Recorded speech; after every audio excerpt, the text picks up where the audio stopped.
ग्वालियर में समस्त हिंदू समाज द्वारा नगर निगम कमिश्नर को ज्ञापन दिया है। उनके आरोप है कि शहर में गौवंश की स्थिति अत्यंत चिंताजनक आती जा रही है, क्योंकि नगर निगम की लापरवाही के कारण गौ माता की उचित देखभाल नहीं हो पा रही है। उनकी मांग है, नगर निगम के द्वारा चलाई गई कई एम्बुलेंस बंद पड़ी है, उन्हें तत्काल चालू कराया जाए। वार्ड 56 में केवल 3 एम्बुलेंस ही चालू हैं, जो कि वहां के लिए पर्याप्त नहीं है, इसलिए एम्बुलेंस की संख्या और बढ़ाई जाए। रात्रि के समय मृत गौवंश को उठाने के लिए कोई वाहन उपलब्ध नहीं रहता है, इसके लिए अलग से व्यवस्था की जाए। आदर्श गौशाला से गौवंश को बाहर क्यों निकाला जाता है, इसकी जांच कर उचित कार्रवाई की जाए। पालक गौ माता को पकड़ने की कार्यवाही बंद की जाए। बीमार गौवंश के इलाज के लिए पशु चिकित्सक समय पर नहीं आते, इसलिए नियमित चिकित्सा व्यवस्था सुनिश्चित की जाए। गौशाला में प्रतिदिन लगभग 20-25 गौवंश की मृत्यु हो रही है, इसकी उच्च स्तरीय जांच कराई जाए। गौशाला में बीमार गौवंश का इलाज क्यों नहीं हो रहा, इसके लिए तत्काल स्थायी डॉक्टर और दवाई की व्यवस्था की जाए। इतना ही नहीं है, समाज चेतावनी दिए कि यदि 7 दिनों के अंदर उनकी मांगें पूरी नहीं की गईं, तो सभी गौ सेवक और सनातन समाज के लोग उग्र आंदोलन करने के लिए बाध्य होंगे। इसलिए उन्होंने नगर निगम प्रशासन से निवेदन किया है, उनकी मांगों को गंभीरता से लेते हुए शीघ्र समाधान किया जाए, अन्यथा इसकी संपूर्ण जिम्मेदारी प्रशासन की होगी।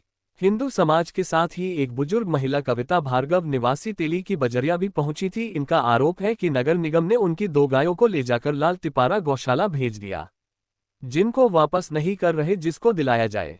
एडमिशन कमिश्नर प्रतीक राव ने ज्ञापन लेकर सभी मांगों को जल्द से जल्द पूरा करने का आश्वासन दिया है। ग्वालियर जिले के अंदर जो एम्बुलेंस की कमी गाय माता को लेके जो चल रही है, वो बहुत बड़ी एक परेशानी है। इतने बड़े जिले के अंदर केवल 2 ही गाड़ियां गौ माता को उठाने के लिए, उनके इलाज के लिए जो चलाई जा रही हैं, उसको लेके हमारी मांग है कि ग्वालियर के अंदर 8 से 10 गाड़ियां चलाई जाएं निरंतर।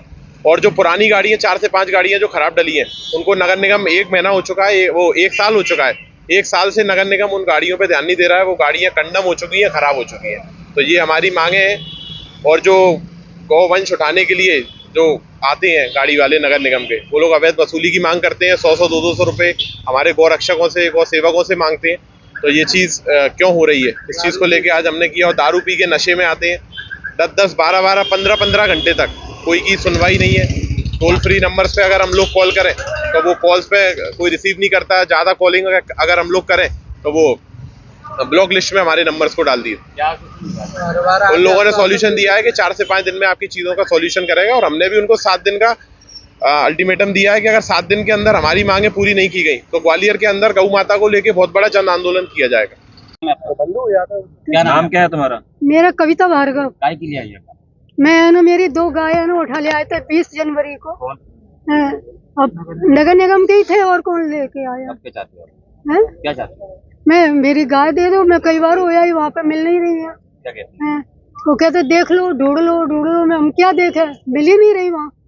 कहीं तो रखी हो। हाँ, दोनों गाय अभी है ना, मार्च के लास्ट में ही है ना, मतलब दोनों ब्याही हैं। आप ये देख सकते अभी गौवंश को लेकर एक ज्ञापन दिया गया है, जिसमें कुछ मुद्दे उन्होंने बताए हैं, जैसे कि एम्बुलेंसेज हैं, तो जो 3 एम्बुलेंस उनमें से शायद एक आध खराब है, तो उसके बारे में बताया गया है। शाम के टाइम पे एक एम्बुलेंस की रिक्वायरमेंट है, ये बताया गया है। और जो हमारी आदर्श गौशाला है, तो वहाँ पे कुछ पशुओं की शायद ठीक से देखरेख नहीं हुई थी, तो इस विषय में उन्होंने एक ज्ञापन आज दिया है। तो जो जितने भी बिंदु हमको आज इन्होंने प्रदान किए हैं, एक एक बिंदु पर बहुत गंभीरता से हम इसको चेक करेंगे, जांच करेंगे। यदि कहीं भी कमी पाई जाती है तो जो भी संबंधित रहेंगे उनके ऊपर कार्रवाई भी करेंगे।